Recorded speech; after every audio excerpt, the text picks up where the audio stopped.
we've done half a podcast already. It's been brilliant. I know. It's funny. So, Nikki, it'd be awesome to get started with a little bit of your personal journey into the world of veganism. What kind of brought you to it?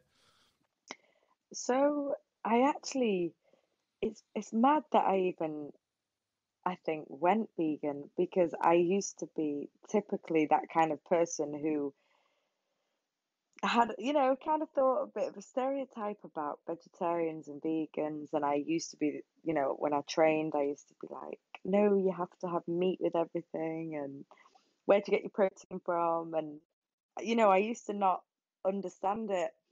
And then, I had a proper detachment from the meat you buy in supermarkets and animals. I just didn't, I thought about it, but I didn't really associate the two. And there was one day about 6 years ago where I took a one-way ticket to Thailand, and I kind of was a bit more open to changes in my lifestyle. And I was on a boat, and a Burmese boy. I was actually helping one of my friends. She worked on the boat at the time as a scuba instructor and like an assistant for the people on the boat. And this Burmese boy, he pulled a fish out the water and he started slicing it up while it was still alive, and he put it into a pan on the boat, started eating it, and there's just, obviously, as you can imagine, there's blood everywhere, and the fish was alive and then it wasn't. And I completely just sat there, and I felt physically nauseous from having watched him do that. But it made me then think, oh my gosh, that poor animal has just been consumed, and it was probably just, having a nice day, having a swim around. And it actually made me very upset. And I remember I went to the bathroom and started crying on the boat, and I had never felt that kind of way about meat before.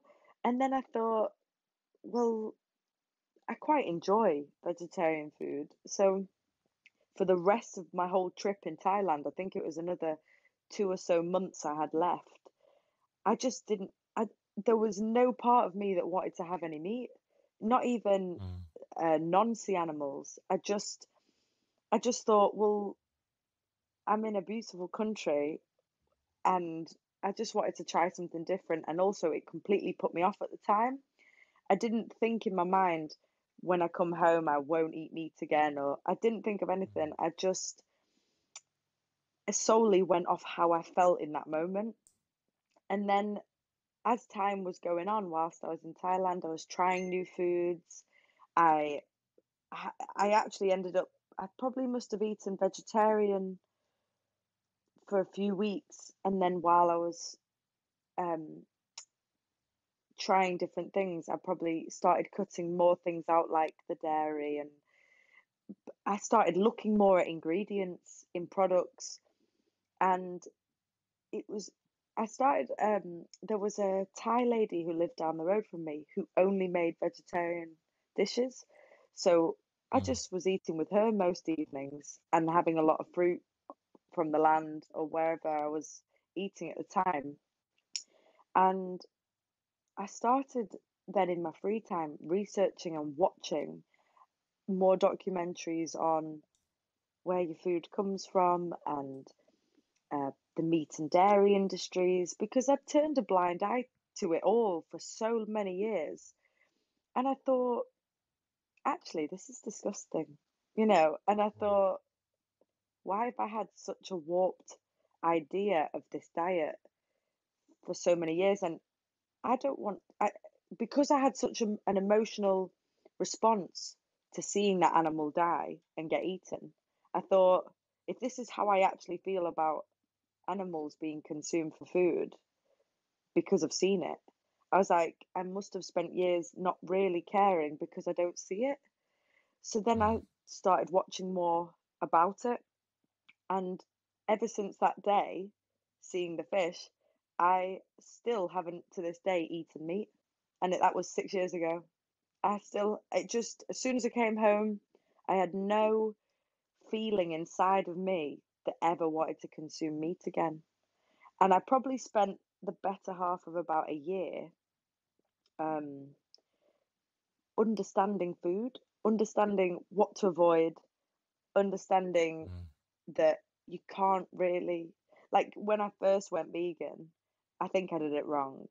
Like, a lot of people probably do it wrong. I just went straight to the free from aisle and I was buying pizzas and processed foods and processed sausages that were vegan, and my diet wasn't great. I was buying a lot of protein bars and I'd probably say a lot of refined sugar things and breads Mm. and nut butters, and I didn't really think about what I was doing. I just wanted to make sure it had no animal products in it. And Yeah. then it took me a while to understand what worked for me, what upset my body, and what made me feel good. And I've probably been vegan 5 years now. I don't know, Mm. but I wouldn't change it for the world. And I'm still learning. I'm still trying new foods all the time. But when I first went officially vegan, I actually was very angry. I was like angry that other people weren't Mm. waking up. And Yeah. whenever I was around anyone, I was like, how are you eating meat? And how are you doing this? And oh, that's got that in it. And eggs are gross. And oh, I wanted to be like very activist at the beginning. Mm. And now I've realized in my personal experience, people are more open to trying the food if I make it or if I'm eating it and they ask about it, or if they see me train and they say, well, what do you eat for your recovery, or what do you have, or how do you play rugby and bodybuild and long distance run, and you're a sprinter and I'm a hybrid, so I train in loads of different Mm. disciplines, I'm fitter now than I've ever been in my life. And I think that makes people curious to learn about what I'm eating. I don't push it on anyone. I don't say you should be vegan. I just say try this, it tastes amazing.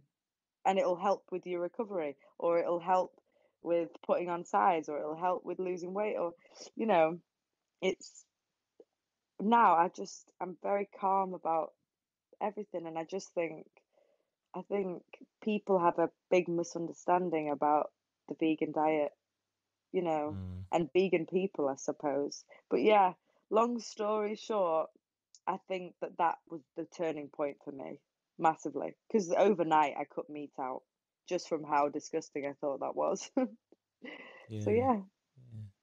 When what you about you? returned back, what about me? Yeah, I because think. I don't Well, know. oh well, I'll tell you. Yeah.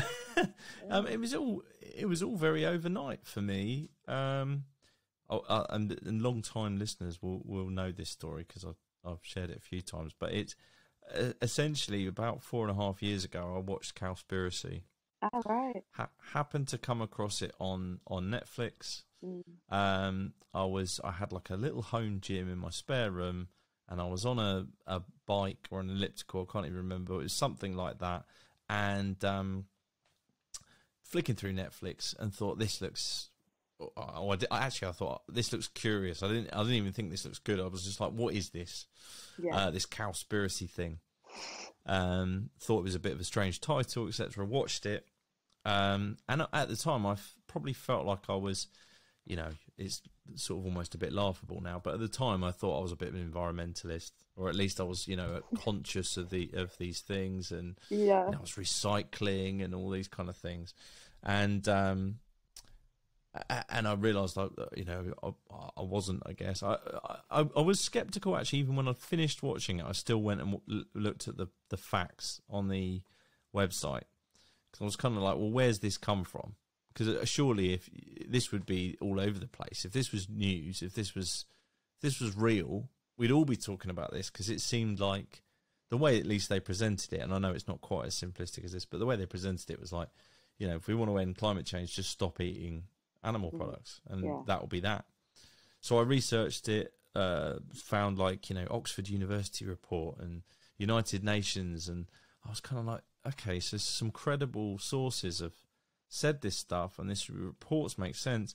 why am I? So it was like over, like that was the end of it. And then the next day it was like, how do we get rid of all of this food that we've got in our house without just, throwing it away, because that's terribly wasteful. So it was a combination of like dried goods to food banks and fresh goods to friends and family, and then what on earth do we eat? And Oh, I probably went the opposite to you, actually. I think, and insofar as I was at the beginning, I was very whole foods, plant based. I was cooking oh, everything from scratch. I didn't know what else to eat, so it was kind of. I mean, I think it was probably a bit nutritionally deficient in places, because I probably wasn't thinking about the broad approach of mm. all the things that I needed to include. But it was certainly all pretty much from a whole food Like source. very fresh. Yeah, and it was later I discovered, like, oh, there's loads of really nice junk food out there. I'll have more of that, and Yeah. I still battle that. I still have that internal battle that goes on between the the plant based sausages and the free from aisle versus the whole food stuff. But And I think that's it's nice to have a balance of the two, you know? yeah, I think I, eighty I twenty think rule kind of thing. 80/20. I mean, at the moment, I probably could be doing a healthier prep, but to hit my macros at the moment, and because I'm being very fussy, I, it could be cleaner. It definitely could be cleaner. But I think because this is my first bodybuilding show, and because I'm just understanding everything a bit better, it's all trial and error for me, just to see what works and what doesn't. But I think I have throughout the day three like vegan protein shakes a day, like Yeah, just to keep just to I think help make sure I hit a certain amount of protein a day, but I have to hit a certain amount of carbs and fats and things. And I'm not gonna lie, I've been lazy. I've been lazy. I make like I like quick meals. At the moment, I just have to have quick meals that are very easy to food prep and take wherever if I need to, and that are perfect for my macros and things like that. And I've just, I mean, I do have normal meals, but mm. to make sure I'm hitting a certain amount, things like protein shakes. And people ask me, do you have to have protein shakes? No. Like, if you can hit your protein from food, great. But for me, I'm just like, takes me 30 seconds to make. I'll see it off, and then I've had X amount of protein for Yeah, that hour, So it's just me being lazy. But like you said, it's like 80/20. 80/20. give or I take. definitely will eat. I'll definitely eat healthier after the show for sure. Right. It's just at the moment I've got into such a routine with my diet that I don't want to upset my body from changing it. Does that make sense? Yeah. Mm. How So did you get into it in the first place, bodybuilding? short version or long version? Um, Go for okay, the long version. We're all about the long version here. okay. So I won't get upset. I'll try not to. So I obviously this is my first show, um, Mm. and I actually I'll go backwards. So last year, sadly, well, I was actually so yeah, beginning of last year, my goal was to trial for a Premiership rugby team, and my heart was set on that. I was training all the time, trying to prep for that. And because of lockdown, trials were cancelled, and my I lost my head pretty much, and I had to just focus on doing some sort of training. So I just carried on training as normal throughout the lockdown, and then um, I found out trials weren't going ahead, and they were just going to scout quite a lot of international players and things like that. So my heart was kind of broke, and I thought, do I want to carry on with rugby at the moment or do I not? Because that was like a really big goal of mine to play Premiership. And sadly, in September last year, my dad committed suicide. And when that happened, because I had been trying so hard to play Premiership so he could watch me on the TV, because he was never able to go to my games physically. And he really wanted to see me play, but he couldn't because he was quite ill. And he had depression. And it was so bad he wouldn't leave the house. He was sectioned for 18 months, and then he'd only been out about 6 months, but he didn't, he'd made the decision a long time before. And he passed away, and it made me stop eating, stop training, stop sleeping. I was, stop working. As you can imagine, I was just in a really bad way, and I didn't really know how to cope. I lost my partner shortly after that. Um, and I just honestly felt like my world was over, as you can imagine. And I, I'd probably say 2 or 3 months later, they were a blur. I was going through a lot of stages of grief. And I said to myself one day, I looked in the mirror and I was like, oh my God, I just didn't recognize myself. And I said, you need a goal. You need something to keep you focused, to get you eating again, to get you training again. And I thought to myself, what is gonna make me meticulous with my sleep, my training? Goal, I stopped playing rugby. I was like, not even rugby is making me want to do this. So it was strange. It was like, because I kept saying to myself I needed a goal, I'd gone on my phone, or I saw something one day that advertised for a bodybuilding show. And I thought about it. I was like, wait a minute. I was like, that's a goal, and that will make me train, and that gives me focus. And I felt drawn to that. And I thought, as a personal Mm. trainer, or was at the time, I thought, I've never done it before. And my idea of bodybuilders was, you know, not a lot of them are vegan. Not a lot of them have come from an athletic back. Well, like I, I kind of thought, what an achievement to try. And I thought, Mm. I wonder how hard it really is, and the whole experience of it. So I got a coach, explained my situation, and it took me 3 months to get an appetite. It was difficult. He started me on maintenance calories. He said, try and hit this every day. It was hard for me to get my mind clear enough to be focused with Yeah. tracking, and, and my training was it's slow to start. I was trying. And then my momentum was just, it was, oh, I can't explain it. It, it doesn't matter where I place on the day. I mean, it's come round quick. It's next Sunday. But part of me, like, I'm very, very competitive, and obviously I want to win. But part of me thinks whatever's meant to be will be. And the prep saved my life, really. Mm. Like, it actually helped me overcome depression, and it gave me such laser focus.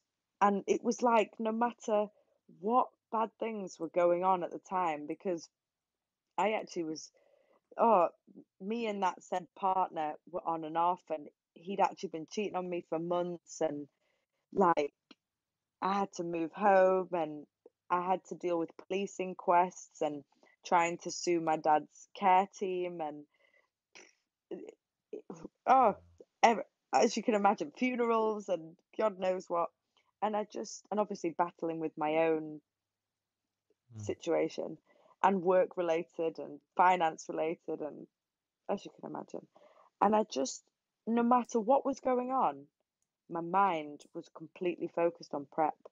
And if anyone asked me, what was the best thing I've probably ever done in my life so far, I'd probably say this, in terms of it gives you so much structure and like makes you appreciate a lot of things, because obviously you do a bulk phase and then a cutting phase, and it makes you care about what you're eating and care about your training. You, I can't explain it. You just make every rep count, and every gym session Mm. matters. Whereas before, when I trained for rugby, I wasn't that bothered. Well, I was, but for this, I'm like, even though you don't really win anything other than a plastic trophy and a medal, you know, what you experience over the 10 months before a show is worth everything. So, yeah, I mean, for me, and also sadly, my brother's passed away. So I know when I step on stage, in a way, for me, it's like I, I'm here to like make you both proud in a way. And that's probably the only thing that's kind of kept me going with it, because there's been a few occasions where I've wobbled and I've thought, I'm not good enough for this. I've not put on enough weight for this, because stress was so high. My cortisol levels were so high. Um, and I just, yeah, I had to get a lot of therapy as well, um, throughout that time. And because everything was so high, I was a bit all over the place and I struggled to put on weight. So I've been nervous to know whether or not I've put on enough muscle in that time. I know my category is quite lean anyway, but it does kind of get in your head. And obviously, they do say bodybuilding can go one of two ways. Like a lot of people Yeah. come out with eating problems or body dysmorphia and things like that, but it's crazy. I actually think if you can control your mind, you won't suffer with any of it. Like for me, when I said to myself, actually, take the pressure away from winning for a second and enjoy every gym session you have, enjoy the meals you're having, and remind yourself of your why every single day, and what's meant to be will be. So it's taken a lot of pressure away from me. I feel good. I'm 11 days out and I don't have prep brain, really. I'm not struggling.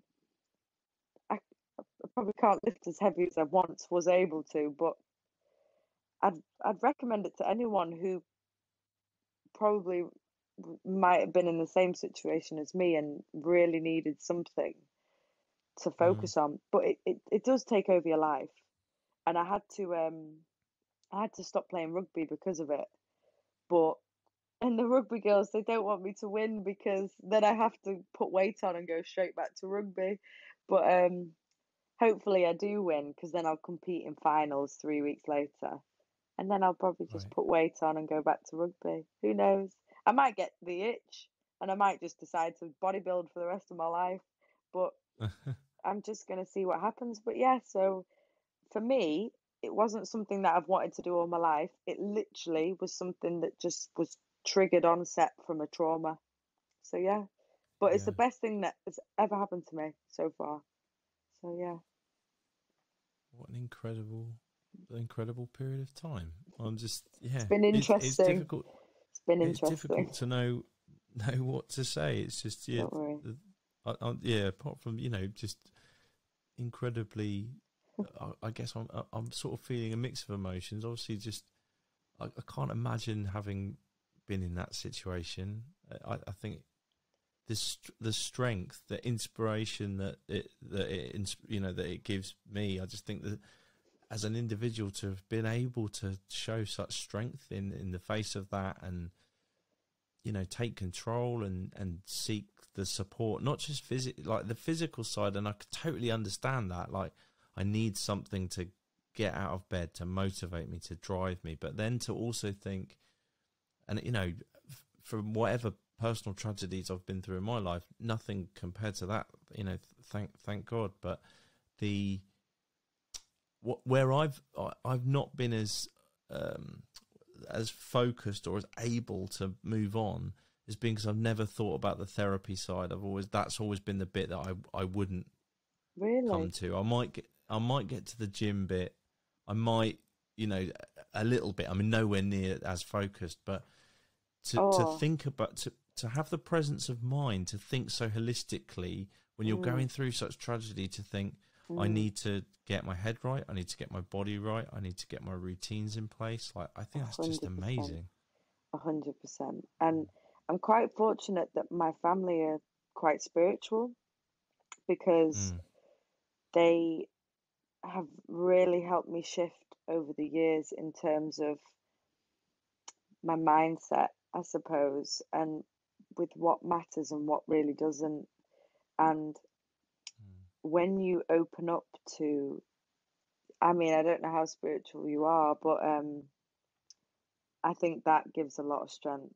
Like throughout the mm, year, I've probably not only gone for actual therapy, I had, oh gosh, cognitive behavioral therapy. Uh, I've been at a support group for like post domestic violence. Um, it was like a group of women that would talk about their experiences, and then you go mm, through, you know, how to come out the other side of that and how to cope. And fortunately, the NHS provided some therapy after the bereavement and the separation, so that was helpful. Um, Obviously, it's optional, but I think that everyone, mm, even if people feel fine, people should still have therapy because I think sometimes people don't realize that they have things going on in their subconscious that they've just pushed to the side and gone, nope, mm, I'm not dealing with that. I don't want to think about that. And that works for some people, but that will come back to bite you later on in life. And I used to suppress everything. And now mm, I've done a lot of inner work, like pulling out some demons and literally looking them in the face and letting it go or resolving or dealing with or accepting. And a lot of people bring things from the past into the future because they won't let go of things. So you're only reliving the pain every day. And it's hard to. I struggled after that bereavement.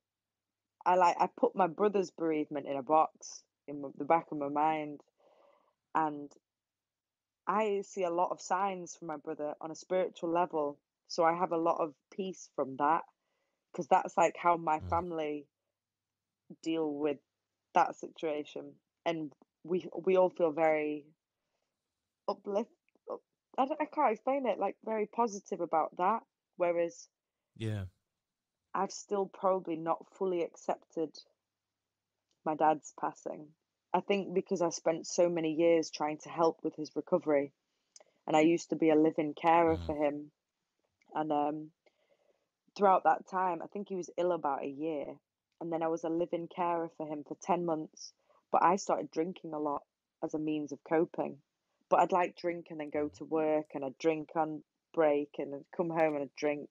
And I was like, oh my God, I'm like going to the gym wasted.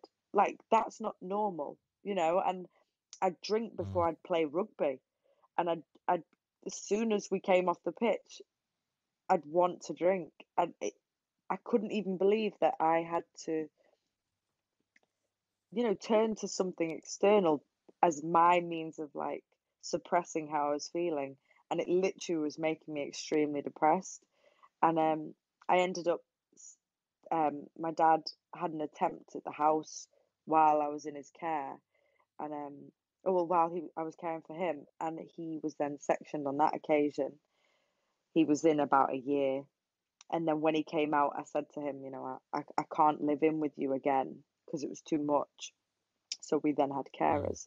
But I think like I think if people experience trauma, they especially when it's someone close to them, everyone's way of dealing with things is different. But if people ignore how they feel, it's only going to get worse. And I think you end up taking it out on everything and everyone around you. And Yeah. I remember after he died, I became very, very angry. I was very, very angry, but not at him. And I can't explain how I felt I'd changed as a person. So then I tried to take myself away to heal a lot of pain, and it's hard. And I spent most of the time taking it out on the weights in the gym, which I think is very therapeutic. But I think, like you said, you probably struggle more to maybe want to seek actual therapy, but it is, I think, very beneficial. I didn't get a lot from counseling, Mm. but more so cognitive behavioral therapy, group therapy, I quite enjoy. And yeah, I don't know. And also, I think exercise, like you could bring yourself to go to the gym or to play rugby, but Mm. I don't know. Do you feel it's less likely for men to seek therapy, or is it you personally? I think they're both deeply interconnected. Yeah, I Mm, definitely think, growing up as I did, and I played a lot of in a lot of sports teams, particularly rugby. We were talking about before we recorded as a kid, and that kind of, you're taught to be tough. mm, You're taught not to show pain, to show weakness. mm. Even the terminology is weakness. There's that. Mm. You're either strong or you're weak. Yeah, Um, I think it's and very I think strong to show vulnerability.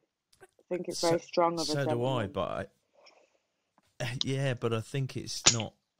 I don't think it's taught to us as young lads growing up. Mm. I hope that it's changed. I mean, I've got a little boy who's 3, Oh, and bless. it's funny. We were talking about this the other day. And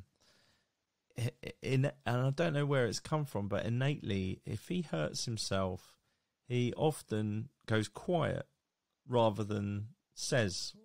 And I don't know whether that's he's already picking up other children at nursery, and Mm, perhaps the way people say "up you get" and all that kind of stuff. mm. And we're kind of trying to proactively tell him it's okay. It's okay to feel sad. It's okay to feel Oh, hurt.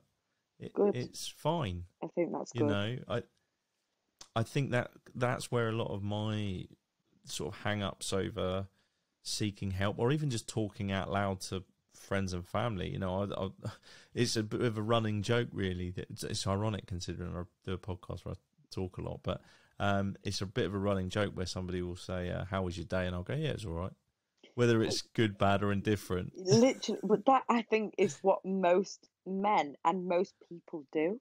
Like, if someone's had a really bad Mm. day, most of the time they just go, "Yeah, yeah, I'm all right," or just try and avoid it because they probably think, "I don't want to be negative. I don't want to add to other people's problems." Yeah. Like, and you probably think, "What can you do maybe to support me?" Or I don't know whether it's a case of I've spoken to a few people about their struggles, and I think sometimes it's a fear of being judged. And Mm. I don't think people should feel they can't speak about things. I really struggled to talk about what I was going through because I think as well, if other people haven't gone through a similar kind of thing, they don't get it. And sometimes some people are just empathetic. What's the word? Like empathetic? Empathetic? Empathetic. Yeah. Yeah. Yeah, empathetic. So they'll be compassionate whether they understand or not. But some people just Mm. maybe aren't the best people to speak to about how you're feeling. And that's why maybe turning to professionals who deal with those things is maybe the better option. But it's like, I mean, I don't know whether you've ever heard of them, but I'm actually an ambassador for a mental health charity, which is rugby related.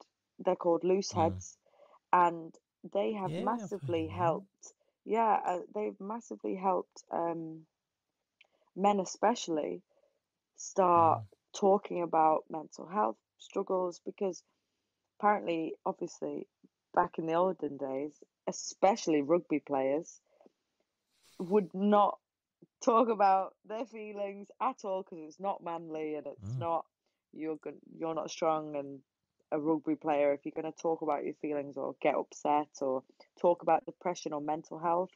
Whereas now, so many men are opening up about their own struggles, addictions or issues or mental health problems or anxiety. And I think it's actually really nice because it's just spreading support.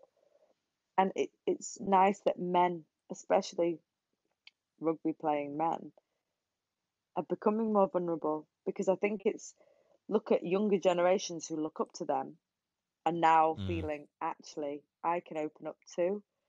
And also because my dad was massively struggled with depression, but he was undiagnosed Asperger's as well. So socially, Right.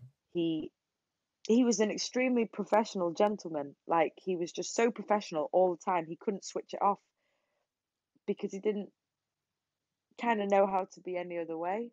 And he would never, ever have said he wasn't okay. You could literally physically see that he was Mm. not okay. And I'd say, Dad, are you okay? He could have just come out of hospital and he'd be like, yeah, I'm fine. And I'm like, no, you're not. But he wouldn't have spoke about it. And he would have never told any of us that he was suicidal.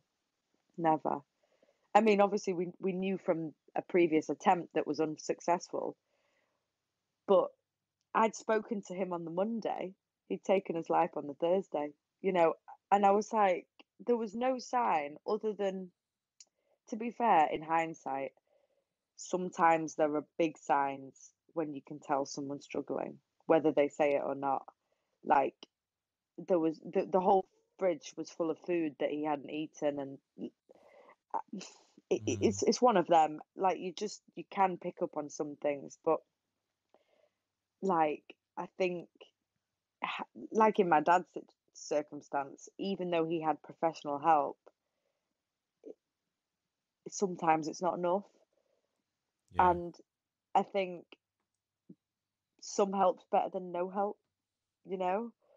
Like, I used to be a very angry teenager, very angry, very rebellious, I didn't want to go to school.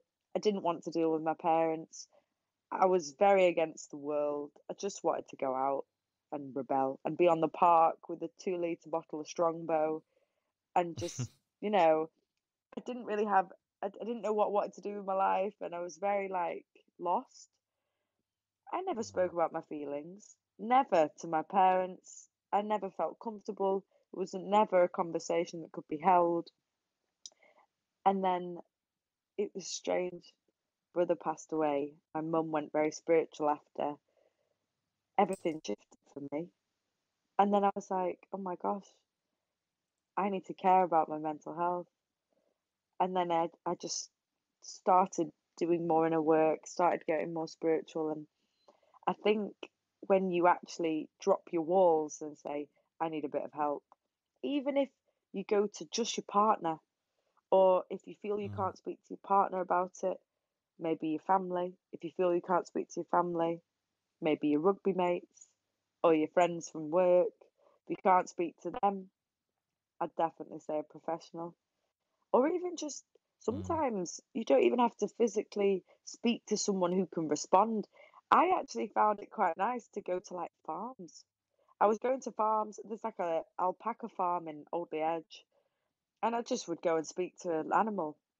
They can't say anything Mm. back, but sometimes you get it off your chest or however you're feeling, and then you stroke this fluffy animal, or you're with your animals at home, and you just, I don't know, I feel like not a lot of people do things to try and help their mental health. I think Yeah. you've got to find what works for you, and it's never too late to seek help either, you know? So like you said, you might not be that kind of person to go for therapy. What do you lose going for one session? you know. After Mm. one session, you might think, oh my God, I need this regularly, you know. Sometimes you don't gel with the professional. I've probably had three and spoke to one for a couple of weeks and thought, maybe counseling's not for me. Glad I tried it. Go on to cognitive behavioural Mm. therapy. The lady's really nice. She might move job. You might have to go somewhere else. You might get on with them. The person I speak to now isn't one to one anymore. It's just over the phone. And sometimes it's nice to have a chat with someone you don't even know. Mm. It just makes you feel better. It takes a bit of a weight off your shoulders. So I do think that, even if you feel like you're doing okay, sometimes just going for a therapy session, you might think, actually, I've not dealt with that. Maybe this will help. You might leave and think, no, I'm absolutely fine, but I'm just glad to have spoke to someone. So yeah, I don't know. Do you think there's? I just had a thought as we were talking there about. There's a gym on every corner. There's Mm, personal trainers, everywhere. you know, everywhere. There's so many different personal trainers, Mm, different types of personal trainer, different focus areas, all kinds. And it just made me think, with when it comes to mental health, and I think about how you've gone on that journey of, through the kind of stages of grief, and you worked your way through, and you are where you are now, and you're mm. still, still obviously, like you said, still processing, but at the same time, you're seeing the path ahead, Yeah, if you like, yeah, even if yeah, you're not all the way down it. yeah. And you very clearly took steps to say, my mental health, my physical health, they're on an equal level. They're on 100%. an equal playing field. Yeah. And it just makes me think, society generally, we're very comfortable valuing physical health, But not mental. um, not mental health. There isn't a therapist on every corner. There isn't like adverts on TV about getting help in that way, like there is when you compare it to, join X gym, or do this exercise, or Mm. we're just not in the same space culturally. I think it's moving that way, but it'd just be interesting to get your sort of take on all of that. Really, it's less of a question, more just a thought, and just why isn't it on a level playing field? It, I think a lot of people see mental health in like maybe a negative, you know, in a negative Mm. way, maybe. Like, I think if someone said, "Oh, I have mental health issues," someone would immediately assume, Mm. "Oh, you know, that they're full of problems." Whereas actually, they could just sometimes struggle with anxiety, and that's completely normal and extremely common. Or some people might be going Yeah. through the flow of waves of a depression, or something might have happened, and I like a lot of people, if something happens to them that they struggle to deal with, I think they turn to self-sabotage before they turn to support. Right. So, like, for example, like I've done in the past, if something, and my brother sadly passed away from addiction, he overdosed, but and it's obviously shifted my kind of outlook on self-sabotage because it's very easy to fall into. But a lot of people now, like if they're stressed at work, relationship problems, bereavement, God knows, you name any issue, they'll turn to Mm. alcohol, they'll turn to smoking, they'll turn to binge eating, they'll turn to partying, taking drugs, anything that isn't probably of a healthy, if they can't cope with whatever situation's gone on, instead of thinking, I should go and sort myself out, or I should go and deal with this healthily, they think, I don't want to think about that. I want to distract myself from that, from the Mm. pain, from the thoughts. A lot of people can't face their own thoughts. So they think, how do I stop the thoughts? How do I distract from the thoughts? So I think a lot of people would find it easier, or they'd rather potentially negatively affect their physical and mental health as a means of coping than actually thinking, how can I healthily move forward from this? And I think it's not as encouraged, you know, if something bad happens, even though that it is advertised, you know, you can go to this place, or NHS has support for X, Y, and Z. Also, I think a big thing, there's very limited funding for the NHS. I remember I probably looked after my dad for the better half of 4.5 years, on and off. I must have gone to maybe 6 or 7 hospitals. Is it Chester Hospital? There was one in Wales, Macclesfield Hospital, and he had to keep moving. He had to keep moving. The mental health sections of hospitals were getting smaller, and also because the funding's limited, most people with a variety of mental health problems are all put together in a hospital. So even if you've just got something very, very mild like anxiety, and maybe very, very light depression, maybe you're just overworked, like my dad was originally, you could be put next to or very close to someone with schizophrenia, with psychosis, with, you know, some people are quite aggressive, and some people massively struggle, and some people are down here, but they're all put under mental health and they're all put together. And my dad, I remember him saying to me, you, it's not normal. Like, you're seen as, he said it was like everyone was seen as the same, even though they're completely different. And he said it's just due to lack of funding. And I think the NHS are very much like, here's some antidepressants, which I also believe to be a form of self-sabotage, because antidepressants ruined my dad. You become addicted, sleeping tablets. Some of these antidepressants are completely numbing. They make you very neutral. They make you not happy, but not sad. And you're just a bit blank. Sometimes they just prescribe so much. And I just think the NHS should have better ways. So, like, if you were overworked and depressed and it was causing a rift in your relationship or something, you should be able to go to the NHS and say, this is how I'm feeling, this is what I'm going through.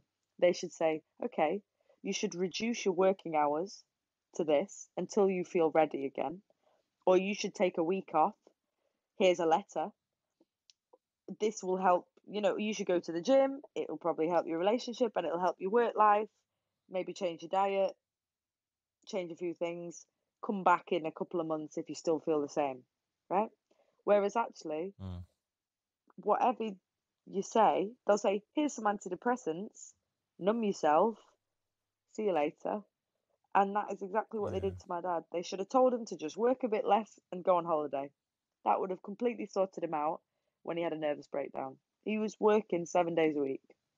They should have said to him, work less. But they didn't.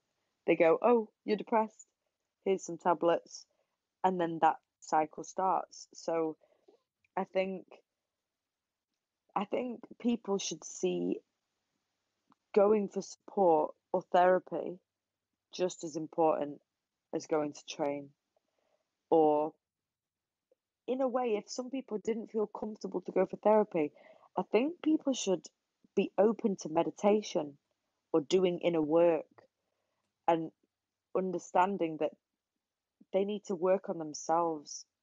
And a lot of people are resentful for their partners, or they should be this way, they should be that way. How often do they look in the mirror and go, wait a minute, what toxic traits have you got that maybe they don't like? You know, a lot of people want to avoid their own issues, and they distract from it. And I think it takes a lot of courage and strength to go inwards and say, what needs fixing here, you know? Because your mental health, like you said, is just important as your physical health. And I realized as well, as a personal trainer, you're also a counselor. A lot of people come for Yeah. sessions just to talk because sometimes they don't feel like they can anywhere else. So it's one of them. Sometimes people are like, I booked a session because my home life is chaotic and I just want to get out for an hour, you know? And I just think you could be having therapy, you know? But Yeah. to some people, training is therapy. Like for me, it's definitely therapy. And there's probably a lot of different types of therapy as well. Yoga is therapy to some people. Playing video games is therapy to some people. Painting's therapeutic. Swimming to some people. But I don't know. I think hopefully one day the NHS will have more funding, more support will be open, and I hope schools. I remember when I was in school, I can't remember there being a lot of mental health help. I No. can't remember at all. Yeah, not at all. Yeah, and No. I actually really struggled at school because, I mean, luckily it's not the case now, but back in the day, massively struggled with my home life, and I was kicked out when I was 16. And I remember, she'll kill me for this, but my mum rang the school up and told the school I had anger management problems. I got put separate from other kids because the school assumed I had anger management problems. And I remember I had some form of counselling, and the woman was like, "There's nothing wrong with you." And I was like, I seem like I'm angry because I'm angry that she said I've got anger management problems. But it was because she was trying to hide her issue with alcoholism at the time as well. So it was, oh, I think I wish I'd had more support at school. So hopefully schools will provide more support for children because it'll help them with their education as well. Because look how Mm. many children struggle because of the pressure of education now. I think it's crazy, especially in grammar schools. Is there mental health support in grammar schools? I'm not sure. It's interesting to look into, to be honest. What are your thoughts on it? Especially when you, especially when you. I think you're absolutely right. I think it makes me think of a couple of things. One's, in the curriculum is PE, is games, is there's even a bit of home ec. There's kind of like, this is how you feed yourself. This is how you look after yourself physically. There's I'm not saying it's holistic. It covers all of those bases, but there's a little bit of that. We could all talk about it could be better for physical education, etc. But like you, and it may be different in schools now. Of course, my little one's too young to be there just yet. But Yeah. I've seen no.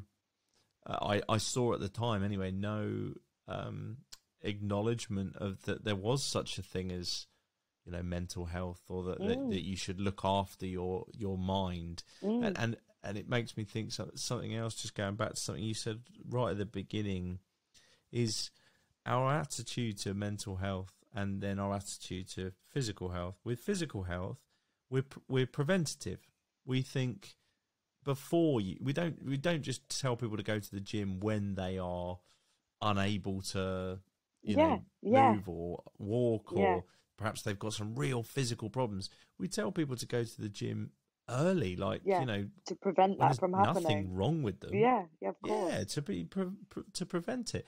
But with mental health, we almost like wait for there to be A problem. Yeah. an incident, a breakdown, a trauma, and yeah. So those things all kind of intertwines. I suppose the other thing, sort of just reflecting on what you said about funding, is it's easy to monetize this preventative kind of the gym. It's easy to monetize that physical health. Yeah.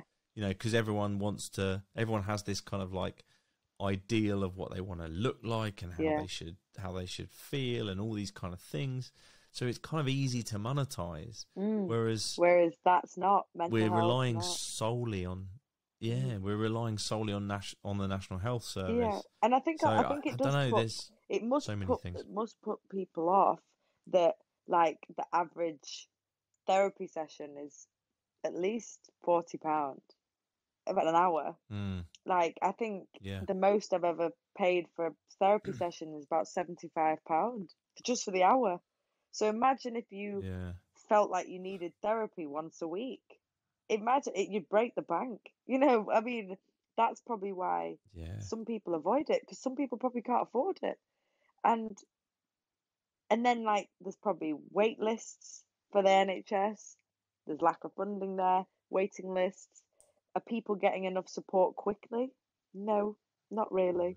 So it's a hard one. Whereas in the gym, some gyms are really cheap. You just go to the gym, you know. yeah, Whereas it's not as easily accessible for support for the mental health. I think, like you said as well, there should be something in the curriculum like mindfulness, which is like a combination mm, of, I don't know, stretching, yoga, meditation, or even learning about how to cope with mental health problems or how to deal with stress or yeah, I think people should learn about it and understand the signs in themselves or in their partners or because sometimes it's a case of I think some people don't know how to deal with other people's mental health yeah, either because maybe they don't understand their own. They don't know how to help someone else. Like I struggled to understand what was going through my dad's mind because he couldn't verbally explain to me. So sometimes you don't know what to do. So I think people should be able to learn about it, but it's not as easy as that, you know, like you said. yeah, But it's made me think now. Like it makes me think, how can we help, you know, more people to yeah, maybe want to seek therapy? It's hard because it's like, do I go to the NHS and wait hopefully for therapy, which might only last 4 weeks because the NHS cap how many sessions you're allowed. It might be 10. You might be allowed 10 mm, hours spread over a certain amount of time, but that's capped and you have to wait for it. Or if you're going to pay for it, have you got 40 to £70 an hour for as often as you need, you know? So it's a hard one. Where's the in between? I think maybe I think people should find what works for them because maybe therapy is not the option for everyone. yeah, So maybe gyms should have something. They should have some sort of class or seminar or I'm not sure. I don't know. it did cross my mind, Mm. as we were talking about it. I thought, Mm. I wonder what like a What mental health gym would look like, that's like, interesting. or Oh, you know, you've just reminded me. When I was a member of DW Fitness, one of the PTs there, his name's Will Barton. He actually set up something called, I think it was called Inner Circle, and it was at the gym, mm, but in a separate room, and it was for people to sit in a circle and share, and you didn't even have to share if you didn't want to. And then he'd make people do like a scenario. I can't explain it. It was like a guided thing, and then everyone explained their perception of this scenario, and it was interesting to see. I can't explain it. It was like very intimate, but I think things yeah, like that aren't for everyone. You know, some people probably don't want to share in front of strangers. Some people don't want to share in front of groups. But for me, I thought it was wonderful. And it was yeah, mixed. It was men and women. And I was actually surprised how vulnerable some men were in those sessions. So, and I think that cost, I think he charged a couple of quid for the hour. And it was actually quite nice. So you could literally just go and train, and you go in the coffee shop, and there was like a separate room, and you just go in. It was like an inner circle. It was quite nice. wow, And I think yeah, I only went to two. I can't remember how long it went on for, but yeah. It was good. So It's a maybe, great idea, though. yeah, it was nice. Yeah, it was nice. But and also another thing, which I don't know whether people know about, completely maybe irrelevant, but he actually is involved with sober dance. So for people who Right. want to rave or dance, but not feel the need to take drugs or drink, because I think he might have come out of used to be an addict, or potentially lost someone to being an addict, but he supports like sober dance and raves that are completely sober. And yeah, that's advertised on Instagram if anyone wants to have a look at it. But that could be another thing for some people who maybe want to still feel involved or social, but not feel tempted by addiction or want help coming out the other side of it. I'm not sure. But there are things out there. I just think they're not encouraged enough, you know? Yeah. So it's, Yeah, it sounds like there's the odd sort of pioneering individual who's yeah, kind of who's doing things. trying?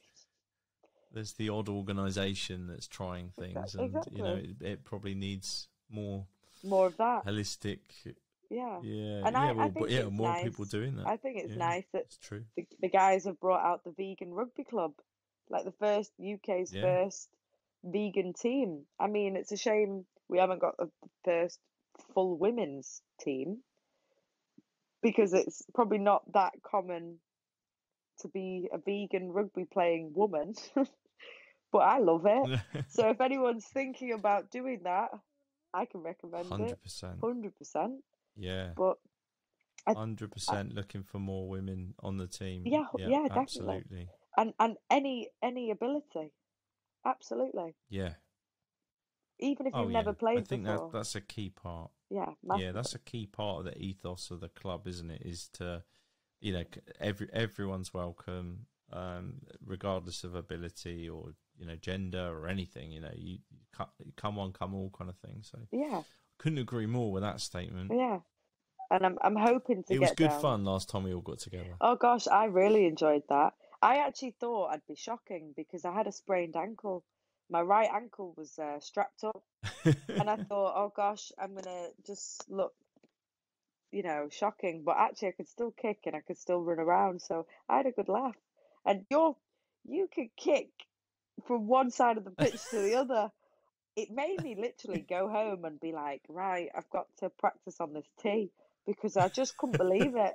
But you know, it must be all that vegan whole plant-based diet, that you've got. Mm. It's either that or the junk food. I don't know, or it's the when I was young, that, like we were saying before we recorded, it's having to play rugby all the time and wanting to play football. I probably just Yeah, did a lot of kicking. I yeah, don't know. all the time. In frustration. Mm, I love that. Yeah. I mean, I can't wait for vegan junk food. I've already planned in my mind. I'm gonna have a massive burger, cheesy nachos, cheesy fries, maybe. I bet I can't even eat it because my stomach will have definitely shrunk. But I'm gonna try. Oh, probably. Mm, but Yeah. How many weeks now? Did you oh, say? just next Sunday. Oh yeah, of course. Yeah. Yeah, yeah, You said it was like 11 days or 11 something. days, 11 days. So I can Eleven days. have a I had 11 burger. in my head. Mm, so I can have a burger in Wow. 11 days, which I cannot wait for.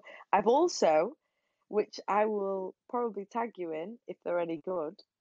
I've pre-ordered vegan Biscoff donuts, mixed Oh. mixed box of vegan Biscoff donuts for post show. Oh. So if they're good, I will tag the donut company.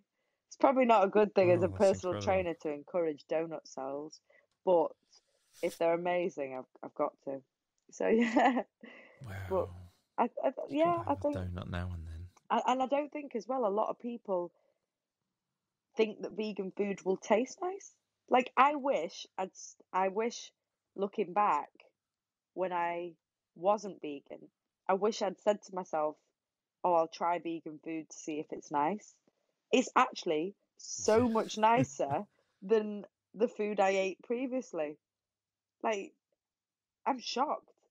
Like, I could order any vegan dish from most restaurants and love it. and you never get food poisoning. That's what I found. You just can't get food poisoning ever. You don't. No, you just don't. So yeah, I mean, I don't know whether you recommend anywhere for food. Do you recommend like a favourite restaurant or anything? I've got lots of places. I think one of the ones that stands out, it's just jumped to my head, probably because I'm hungry for this specific thing right now. But is I think it's called. Is it called Young Vegans? Oh, if I'm wrong, I'll put this in the show notes and correct it. But there's a pie shop in Camden. Wow. That sells vegan pie and mash. Ooh. And it is fantastic. I mean, unreal. I love it. The odd occasion that I'm going to usually a football match in London somewhere, I make this dramatic detour to this pie shop so that I can get a pie. Are they big? It's really small. Oh, it's really? like it's right near Camden Lock, and it's almost a kiosk rather than a restaurant. Oh, really? But it's absolutely fantastic. Wow. Literally one of my favourite places to eat. And then if I'm feeling a bit more, it is Young Vegans, there we go. If I'm feeling a bit more health conscious, then I do like Deliciously Ella's restaurant. I didn't know she had a Street in restaurant. London. I know, and I've heard of fantastic. Deliciously Ella. On Wayhouse Street. Yeah, I think I've tried there's like peanut butter cups or something that you can get from Tesco. I've tried like the little protein balls or Deliciously Ella. That's right. Yeah, she's got into that kind of world of things sold in supermarkets and in like you find them in places like Boots and stuff. Yeah. But prior to that, she did like a series of cookbooks and so on. Oh. And then she did have 2 restaurants. I think there's only one now, but it's on Wayhouse Street. So if you're on Oxford Street, it's like the street behind Oxford Street. Is it all vegan? Yeah, it's all vegan. Yeah, all vegan. Absolutely. But the word vegan is not anywhere in the restaurant. You just see. I like it's that. just food. I like that because people are going in with, sometimes you could take your family who are maybe against vegan food. Like my family take the mick out of me. Every time I order something, they're like, what is that? And I'm like, it's just not got animal product in it. Sometimes, sorry, I might have someone here. Oh gosh, what time is it? Ringing? No, the front door. Bear with me 1 second. I see. Do you mind? Oh, it's half 8. Okay, well, do you want me to love you and leave you? Because I've got someone at the door. Yeah, yeah. That's my favourite end to a podcast ever. 1 second.